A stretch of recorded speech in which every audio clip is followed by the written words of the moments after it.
তাহলে কি 2026-এর ওয়ার্ল্ড কাপটা ইন্ডিয়ার মাঠ থেকে ওয়েস্ট ইন্ডিজে নিয়ে যাবে ভাই? হ্যাঁ, হয়তো পাকিস্তান উঠতে পারবে না, তার জায়গায় কি ওয়েস্ট ইন্ডিজ নিয়ে চলে যাবে ইন্ডিয়া থেকে ওয়ার্ল্ড কাপটা আহমেদাবাদ থেকে আবার? আমরা ভেবেছিলাম তো আমাদের ঘরেই রাখবো, বাট মনে হচ্ছে না আর পারবো। ওয়েস্ট ইন্ডিজ যেভাবে খেলা চালু করেছে, কালকের ম্যাচটা দেখার পর যে কেউ বলবে ভাই ওয়েস্ট ইন্ডিজ টি-20-র কিং ছিল আর থাকবে।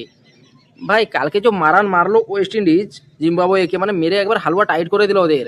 জিম্বাবুয়ে এখন বলে ছেড়ে দে ভাই, ছেড়ে দে, আমরা আগে ঘর যাই, কেন খেলতে এসেছিলাম ওদের সাথে? যে টিম অস্ট্রেলিয়াকে হেরিয়েছে সেই টিমকে এমন মারান মারবে?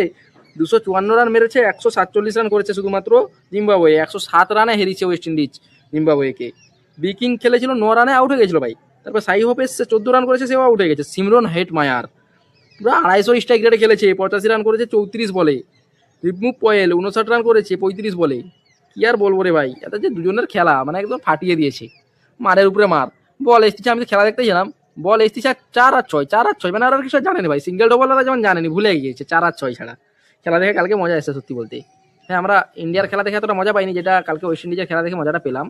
হ্যাঁ, বলতে নিঃসন্দেহে বলতে পারি ওয়েস্ট ইন্ডিজের টি-20 টিম ভালো টিম, বাট যদি ইন্ডিয়া উঠে মনে হচ্ছে না পারবে ইন্ডিয়ার সাথে ওয়েস্ট ইন্ডিজ। তো বৃহস্পতিবার যে ম্যাচটা হবে সেটা দেখে বুঝতে পারবো কি হয়, ওয়েস্ট ইন্ডিজ যাবে কি ইন্ডিয়া যাবে। হ্যাঁ, আমাদের একটা সমীকরণ আছে, ওয়েস্ট ইন্ডিজ যেভাবে আবার জিম্বাবুয়েকে হারিয়ে দিল, আমাদের একটু মানে ফাইনালে যাওয়ার আশা একটু নিচে নেমে গিয়েছে, বা সেমিফাইনালে যাওয়ার আশা একটু নেমে গিয়েছে। কেন ওয়েস্ট ইন্ডিজ যেভাবে হারালো, একটা ভালো প্লাস পয়েন্ট তারা পেয়ে গিয়েছে। সাউথ আফ্রিকার চেয়েও বেশি তারা প্লাস পয়েন্ট পেয়ে গেছে। মানে ধরতে পারো ইন্ডিয়াকে যদি এবার যেতে হয়, তাহলে হয় সাউথ আফ্রিকাকে দুটা হারতে হবে, নাহলে দুটা জিততে হবে। আর ইন্ডিয়াকেও দুটা জিততে হবে, তাহলেই যেতে পারে। কি আর বলবো, আমার আর কিছু বলার নেই। না হলে একটা হতে পারে, যদি সাউথ আফ্রিকা একটা হারে জিম্বাবুয়ের কাছে হারতে পারে, ওয়েস্ট ইন্ডিজের কাছে সাউথ আফ্রিকাকে জিততে হবে, আর ইন্ডিয়াকে জিম্বাবুয়ে আর সাউথ আফ্রিকার কাছে দুজনের কাছে জিততে হবে। ঠিক আছে, এটাই হচ্ছে সবচেয়ে বড় প্লাস পয়েন্ট ইন্ডিয়ার দিক থেকে। আর বন্ধুরা, কালকের খেলাটা বিশাল হয়েছে, 147 রান করেছিল জিম্বাবুয়ে। মার বলতে আর কি বলবো, ইন্ডিয়ার প্লেয়াররাও দেখেছে ভাই, দেখে রেখেছে, খেলাবে বেদমকা।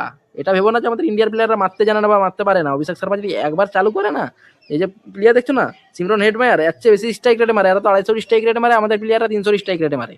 তো ট্রোল কেউ করতে আসবে না ভাই আমার এই ভিডিও দেখে, ঠিক আছে? ট্রোলের বদলা ট্রোল দিয়ে নিয়ে নেবো আমরা, ঠিক আছে? তো বৃহস্পতিবার বোঝা যাবে খেলাতে কি হয় না হয়, সব বৃহস্পতিবার দেখে নেবো। আজকের জন্য এতটুকুনি, বাকিটা